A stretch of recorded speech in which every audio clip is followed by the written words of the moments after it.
Hello students, कैसे हैं आप सब। ये लक्ष्मीकांत पॉलिटी की 11th क्लास है जिसमें मैं ल्यूसेंट और लक्ष्मीकांत के ही नोट्स आपको कंपाइल करके बता रही हूँ।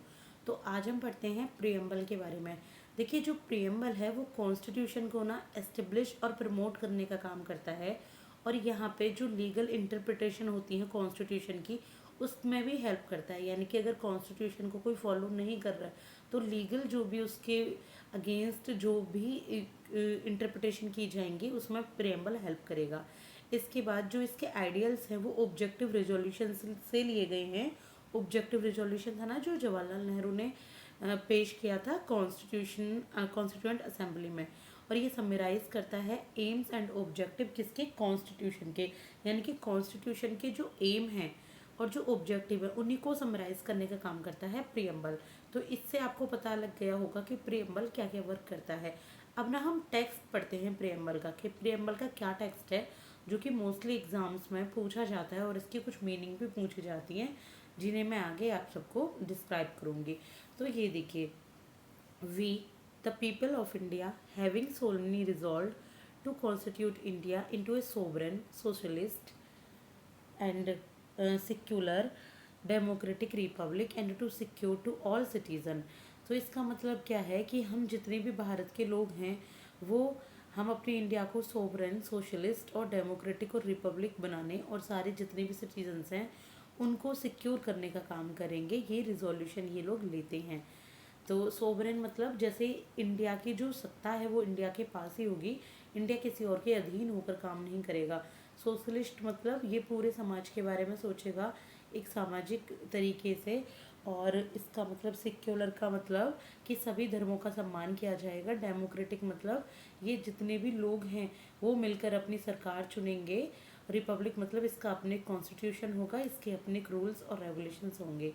अब देखिए, इसमें इनका हम थोड़ा थोड़ा मतलब समझते हैं। जस्टिस का मतलब क्या है। जस्टिस मतलब इसमें सिर्फ ये नहीं है कि एक ही लेवल पे सोशल हो जस्टिस हो, चाहे देखिए रेस, कास्ट, इससे रिलेटेड जस्टिस, इकोनॉमिक जस्टिस जैसे जॉब वगैरह में अपॉर्चुनिटी, और पॉलिटिकल जस्टिस की सभी लोग अपना, अगर कोई चुनाव लड़ना चाहता है, कोई पॉलिटिक्स में आना चाहता है, कोई देश को चलाना चाहता है तो वो उसमें एंट्री कर पाए। तो ये जस्टिस कौन कौन से होते हैं जो एग्जाम्स में मोस्टली आते हैं, सोशल, इकोनॉमिक और पॉलिटिकल। इसके बाद लिबर्टी ऑफ थॉट में क्या आता है, एक तो एक्सप्रेशन की लिबर्टी होनी चाहिए, बिलीव्स की, फेथ की और वर्शिप की, कि ये सारी लिबर्टी ऑफ थॉट्स हर एक किसी के पास हों।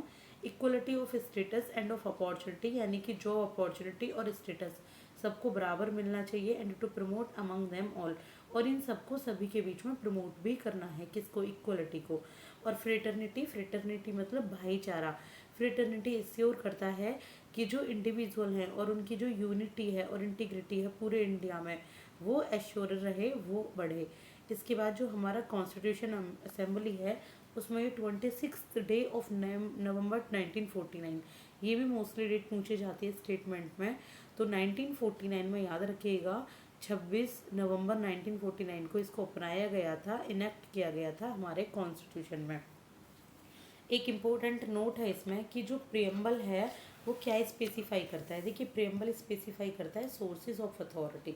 सोर्सेज ऑफ अथॉरिटी मतलब किस किस की अथॉरिटी के सोर्सेज की अथॉरिटी है इस पर। देखिए, पीपल ऑफ इंडिया है इसमें, सिस्टम ऑफ गवर्नमेंट इसमें बता रखा है, ऑब्जेक्टिव बता रखा है इसमें आपका पॉलिटिकल सिस्टम का, और डेट ऑफ एडॉप्शन बता रखी है, और इनेक्टमेंट ऑफ द कॉन्स्टिट्यूशन। तो ये चीज़ प्रियम्बल में दी गई हैं। इसके बाद प्रियम्बल जो है वो कोर्ट ऑफ लॉ में एनफोर्सेबल नहीं है, यानी कि उसको लॉ, आपका कोई लीगल उस पर वर्क नहीं होता है, और ये प्रोवाइड करता है ओनली जो कॉन्स्टिट्यूशन है ना, कॉन्स्टिट्यूशन को अंडरस्टैंड करें और इंटरप्रेट करें, इसका काम प्रोवाइड करता है। इसके बाद एक बैरूबारी केस था इससे रिलेटेड, तो सुप्रीम कोर्ट और बैरूबारी केस था ये। तो प्रियम्बल को कहा गया था सुप्रीम कोर्ट में कि प्रियम्बल पार्ट नहीं है कॉन्स्टिट्यूशन को और इसमें कोई चेंजेस नहीं हो सकते।